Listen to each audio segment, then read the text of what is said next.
You came to me with a torch and a gun. You call it righteousness. Call it by its right name. Murder.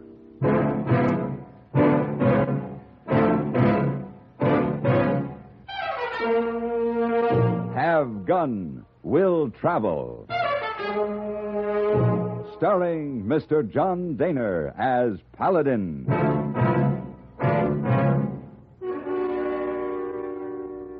San Francisco, 1875. The Carlton Hotel, headquarters of the man called Paladin.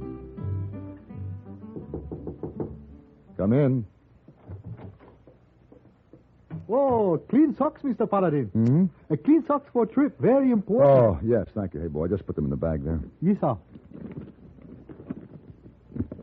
Oh, bottle of brandy in bag, too. It's for the trip. Very important. Oh, snake bite. Correct. Oh, no snakes in Nevada territory this time of year. Why not? Too cold. Maybe brandy for other purpose, like drinking? Maybe. Or maybe to give lady named Cleo to make warm? The lady named Cleo has hired me to do a job, that's all. Oh, sure. She wants me to find her husband. Oh, sure. And she's paying me very well. Oh, sure. Hey, boy. You know what you are? No, what I are? Auf den Knödel. Auf den Knödel? Yes. Now, carry this down to the lobby for me. I'm ready to leave the comforts of the Carlton Hotel and head for the wilds of Nevada. Auf den Knödel.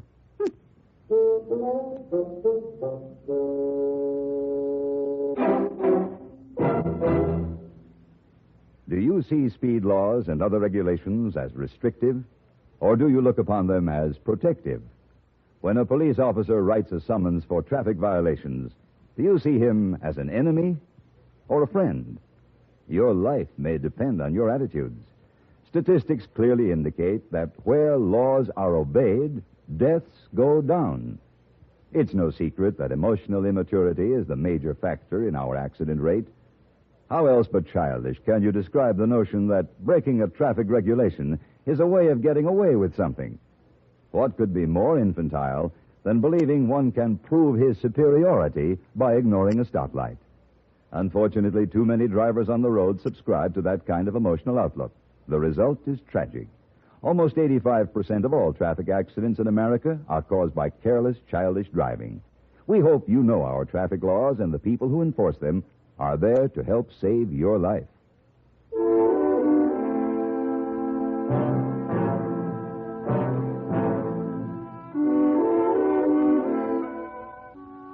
The lady named Cleo, whom I had traveled over 1,000 miles to help, turned out to be a fat shrew of 50. And her desperate need of me was to find a husband who had understandably tried to blot out his memory of her with drink. By the time I found him, he'd done pretty well. I figured they deserved each other, so I brought him back, memory and all. But I was left in the middle of the Nevada desert, miles from the railroad. I'd been riding for a full day when I heard a strange sound in the desert stillness, or at least a strange sound for that lonesome place. It was a baby's cry. And then I saw the wagon. It sat alone, without horses, forlorn in the sand, no sign of life, except the sound. I dismounted and walked toward the wagon.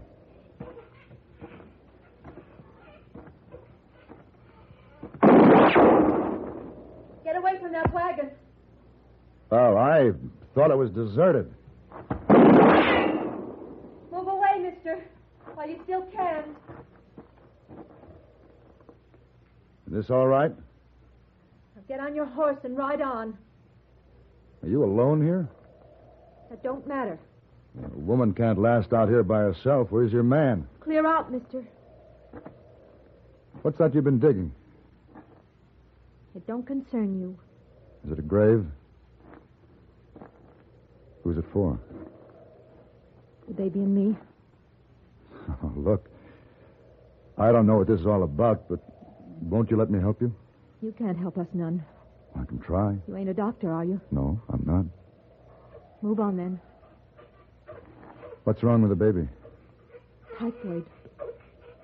Typhoid fever. Well, maybe I could have... Hold fast, mister. I'd just as soon shoot you dead as know you got a killing fever from us. But you just can't stay out here mister. and...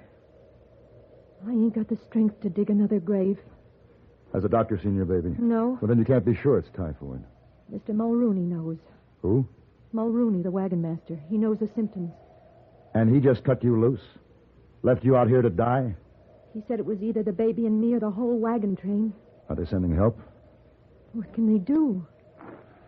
Well, there's a settlement less than a day's ride from here. We'll hitch my horse to the wagon No. and head out. They won't let us in. The wagon train's there by now. They'll know about the typhoid. They'll never let us in, not now. Look, there's fresh water and food in my saddlebag. Enough to hold you till I get back. Where are you going? To get help. Mister, you don't have to do this. Let's just say I want to.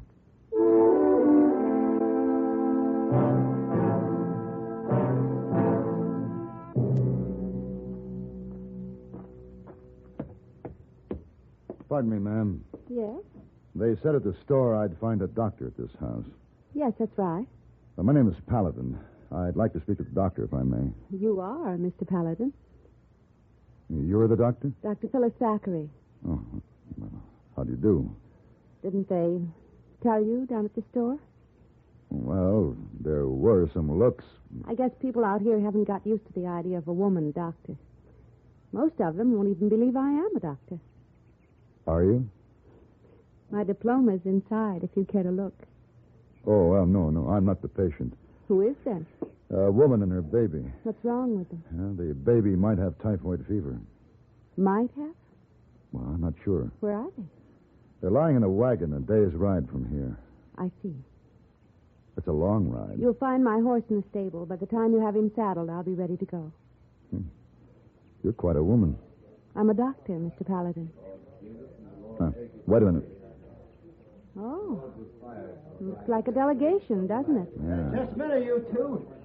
I got something to say. Yes, Mr. Davis? Mister, you didn't tell us those people had typhoid fever. No, I didn't. Who did? I did. My name's Jeremiah Mulrooney. Well, now, Mulrooney.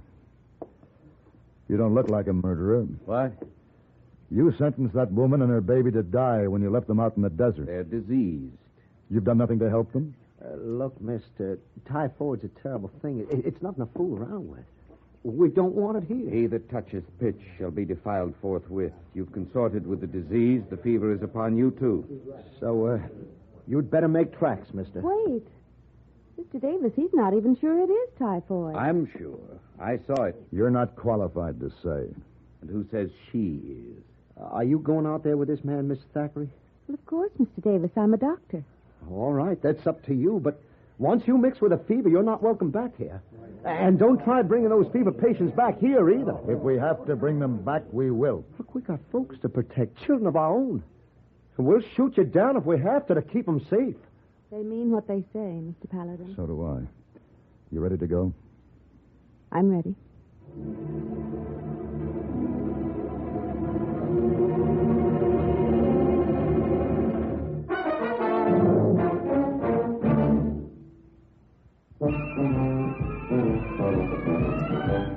Of all leading filters, cigarettes, Kent filters best, Kent filters best. It makes good sense when you smoke Kent, Kent filters best. Of all other brands of cigarettes, Kent tastes the best, Kent tastes the best.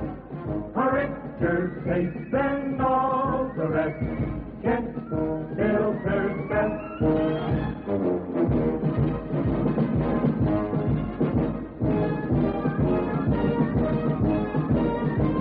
It makes good sense when you smoke Kent. Of all leading filter cigarettes, Kent filters best.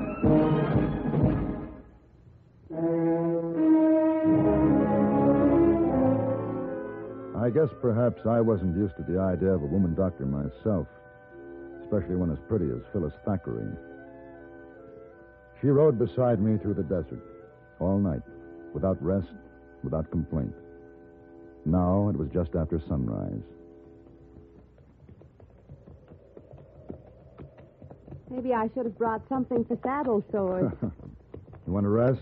I want to get to that baby. Yeah. Shouldn't be long now. Good.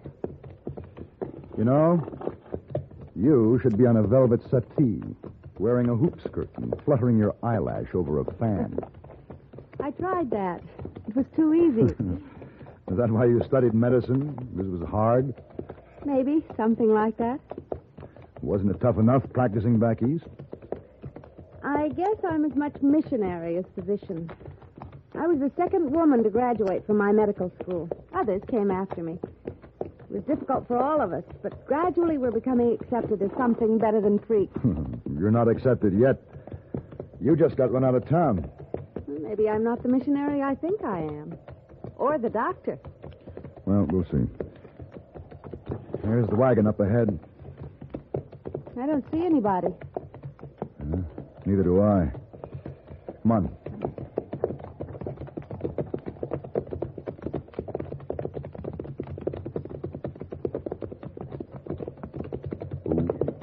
Now.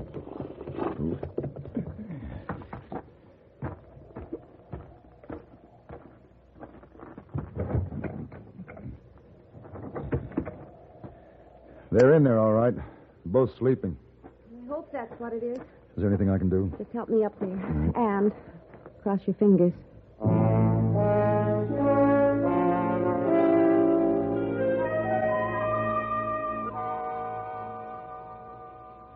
Doctor, coffee's ready. Smells good. The food will be ready in a minute. Here. Thanks. How are they? Well, the mother's suffering from exhaustion, exposure, nerves, no sleep. The baby? Typhoid? Well, maybe. I don't know yet. Mulrooney knows all the symptoms. So do I. High fever, red spots, delirium, and a coma that leads to the crisis. The baby has all of them. Still, it could be something else. But whatever it is, I can't do much for her in this wilderness. You want to take them back to town? Yes. You know what that means? Yes. It's necessary? Medically? Yes. I'll hitch the horses to the wagon. Mr. Paladin. Hmm? You don't have to come with me. I wouldn't miss it. There's something about that Mulrooney's face I didn't like.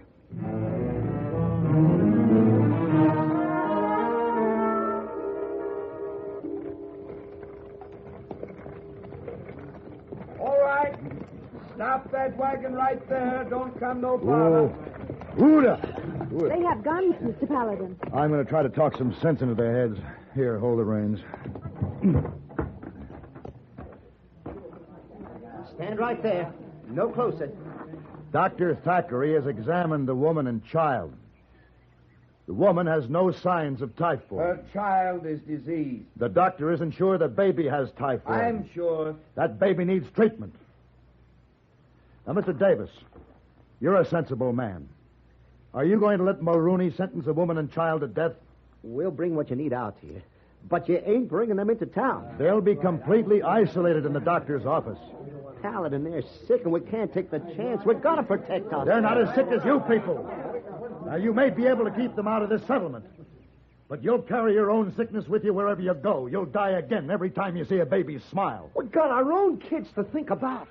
How do your children cry when they're sick? Any different from that baby? Suppose it was your child crying like that. Would you send it to the desert to die? Now listen to me, all of you. I'm driving that wagon to the doctor's office, and don't you try to stop me. If you need a doctor, you know where she'll be. We won't let you do it, Paladin. We won't let you bring disease and pestilence into our midst. I'm afraid they'll use those guns, Mr. Paladin. Get back there with Mrs. Benson. Both of you lie flat. You going to try it? Go on, get back. Come on! Come on! Something! Shoot! Shoot! Get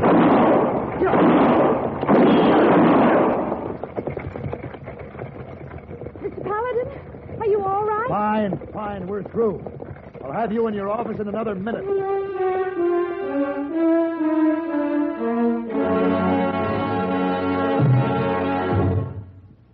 CBS Radio will score another goal on New Year's Day, as most of these same stations bring you our play-by-play broadcasts of the two year-end football classics, the Orange Bowl and Cotton Bowl games. From the Orange Bowl, CBS News sports experts will call the thrills in the Oklahoma-Syracuse contest. Syracuse will be making its second appearance at the Orange Bowl this year with an 8-1 record. Sporting a 9-1 record, Oklahoma will make its fourth appearance. There'll be plenty of excitement at the Cotton Bowl, too, where Texas Christian will be battling it out with the Air Force Academy. The Texans have made it with an 8-2 this year, and the Air Force Academy is the Cinderella team of college football, with 9 wins, no losses, and 1 tie to date. No matter where you go, no matter what else you're doing on New Year's Day, here's CBS Radio's on-the-spot broadcast of the Orange Bowl and Cotton Bowl games.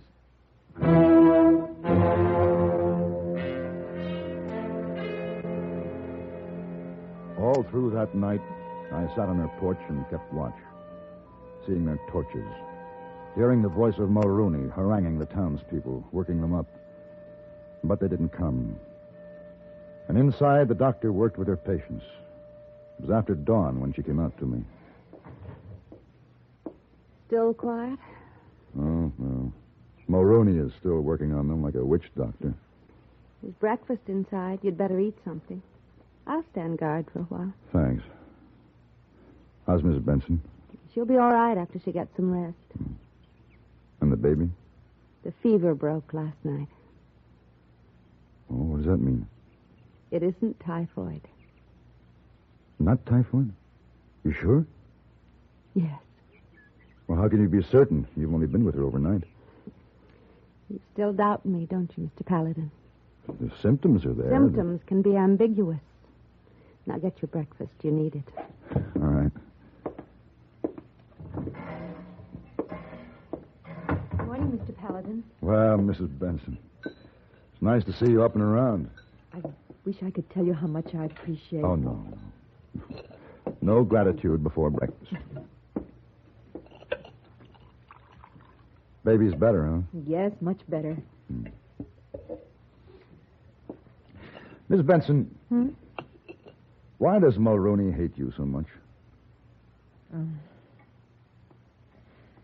My husband died early on the trip. After a while, Mulrooney wanted me to marry him. Said it was God's will to care for widows, and he was the chosen messenger. I wouldn't let him near me. Then the baby got sick. Come outside. What is it? They're coming. Look. I'll handle them. Go inside with Mrs. Benson. No, maybe I can help. You take care of your patients. You may have some new ones. I want to stay. All right, but stand back. That's far enough, Mulrooney. This torch is the fire of truth and justice, Paladin.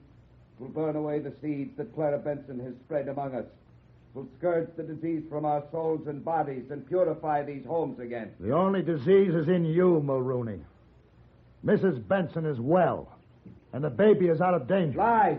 In the very face of judgment. Mulrooney, I'm giving you 15 seconds to drop that torch and call off those rifles. The flames of the just will banish this scourge. Let the fires rage in the land of... You have 10 seconds. Wait! Listen, all of you. That baby never had typhoid fever. Don't believe her. I saw the child raging with fever, livid with rash. That rash was measles.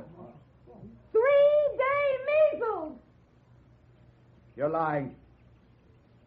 3-day measles, Mr. Mulrooney.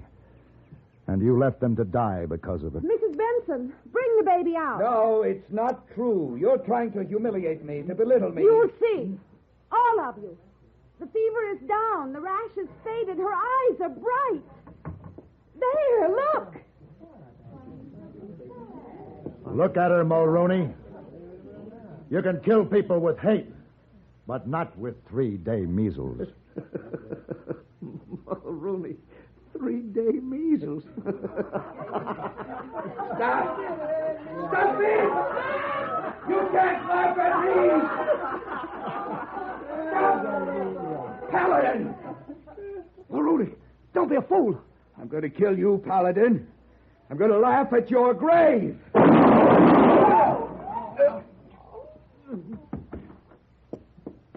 Let me see. There's no need. I think he's dead. You shoot very straight. Mr. Paladin. What do you want? Mr. Paladin. Well, I guess we was wrong to listen to him. He seemed to have so much book learning. But he was just setting us against each other. I'm glad we woke up in time. Next time, you better wake up a little sooner.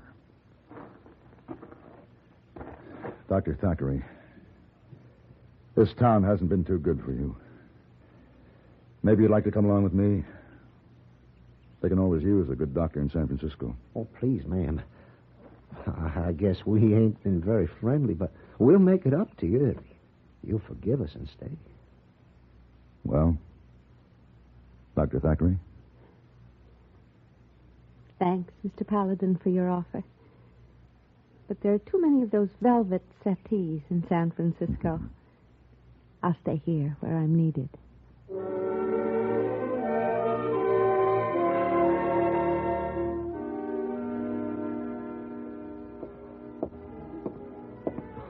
Oh, good afternoon, Mr. Paladin. Good afternoon, hey boy. You get in late last night. Sleep all day. Now up and feeling fine. I do indeed. Oh, you have good time with Lady Cleo? Lady Cleo? Lady who sent for you. You know. Oh, as a matter of fact, I'd forgotten about her. Oh, sure. I met a lady who was much more charming. A lady doctor. Oh, sure. Yeah. As a matter of fact, I've had a fine case of 3-day measles. Oh, yeah, the 3-day measles. Oh, sure. It's true. Yeah. Oh, you got dirty laundry. You put out tonight. To coin a phrase, hey boy. Oh, sure.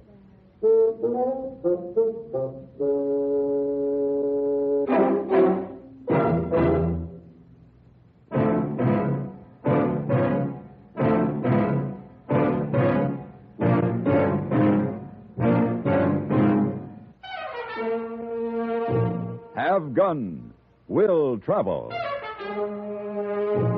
Created by Herb Meadow and Sam Rolfe, is produced and directed by Norman McDonnell and stars John Daner as Paladin with Ben Wright as Hayboy. Tonight's story was written by Don Brinkley and adapted for radio by John Dunkel. Featured in the cast were Virginia Gregg, Vic Perrin, Gene Bates, and Lou Krugman. Hugh Douglas speaking.